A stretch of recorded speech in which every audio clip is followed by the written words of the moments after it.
Hey, what's happening, guys? This is Bharat for iGyaan, and today Samsung has launched the new Galaxy On7 and the Galaxy On5. Now, both of these devices are intended to be budget devices. They were launched in Korea earlier this month, or actually earlier a couple of weeks back, and they've been launched in India. The boxes have their prices on them. And first, we're going to be unboxing the On5, which has an MRP or a box price of 8990, but is going to be available in the market for much less.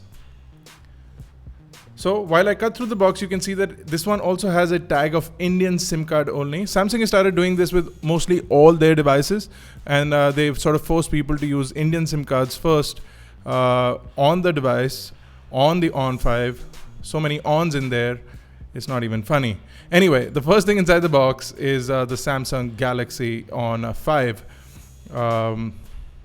It sort of looks like the S5 in terms of look and aesthetic. You also have that fake leather thing going on at the back of the device.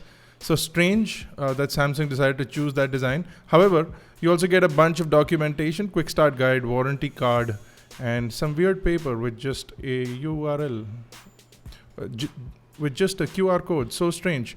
Anyway, this is the USB charger, so a wall charger with a USB port, a standard USB to micro USB charging cable, Samsung style. And then you have some earphones that look sadly average. I mean, how much does it cost to buy in-ear earphones now? Samsung, like the least you could do is give in-ear earphones for everyone. Okay, that's not all from the box. The next thing is the battery. The battery on the On5 is a 2600 milliamp hour battery.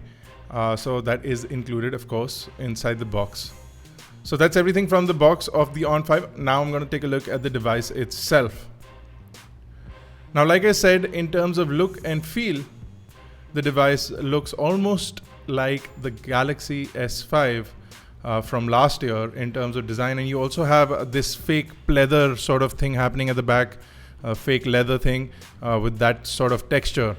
Also to note, the sides of the device are extremely glossy.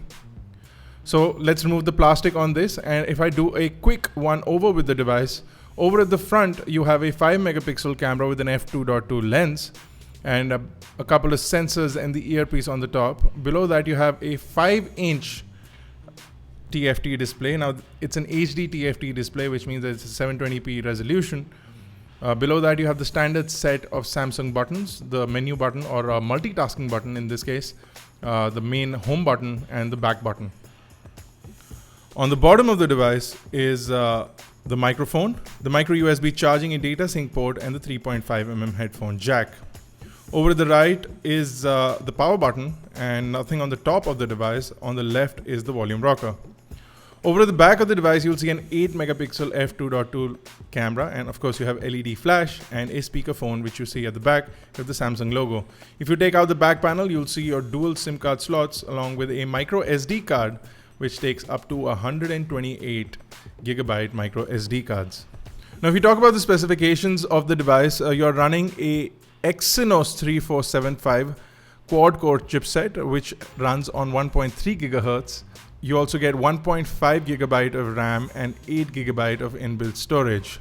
Like I said, you can pop in a micro SD card up to 128 gigabyte. The device does support LTE, which is fantastic. And it comes with Android 5.1 out of the box with no clear indication on whether or not it will be updated to Marshmallow. The front has a 5 megapixel camera as mentioned before, and the rear has an 8 megapixel camera. Both come with f2.2 lenses. The device is only 8.5mm thick, and of course it comes with Samsung's overlay, which is TouchWiz sort of a user interface.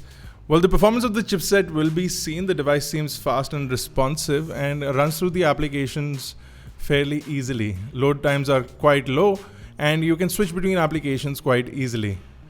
You also have a smart manager on the device which allows you to sort of clean up in case you don't have a lot of storage or RAM available. This will help you remove some of the things that you want to remove. In terms of applications, not a lot is installed on the device, and you do get a Galaxy Apps application, which allows you to download the Samsung Galaxy apps. You do get, however, the S Planner preloaded, and of course S Voice is preloaded.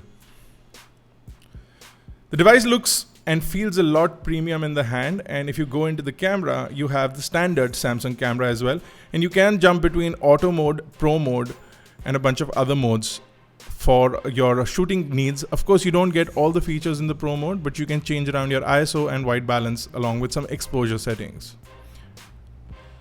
The device will only capture 1920 by 1080p video on the back as well as the front of the device. It's a good addition from Samsung in the under 10,000 price bracket. In fact, Samsung's been lacking majorly in this category, and recently with their J series and now with the On series, it looks like Samsung is paying a lot of attention in the under 10k price bracket, especially for those people who have now started switching to devices like the Euphoria and maybe Xiaomi devices. You also have Motorola in this price category. So you have a bunch of options now, and with Samsung coming in hot with their last year's design, however, 2015's On5. Stay tuned for the On7 unboxing, which is coming up next. And if you have any questions or queries, drop them in the comment section below. We've also done gaming, benchmarks, and all of the other things that you should be seeing on our YouTube channel soon enough. So make sure you hit the subscribe button if you're not already subscribed to iGyaan on YouTube. And check us out on Facebook, Twitter, Google+, and do visit the website iGyaan.in. And until I see you next time, guys, this has been Bharat. Thank you guys for watching.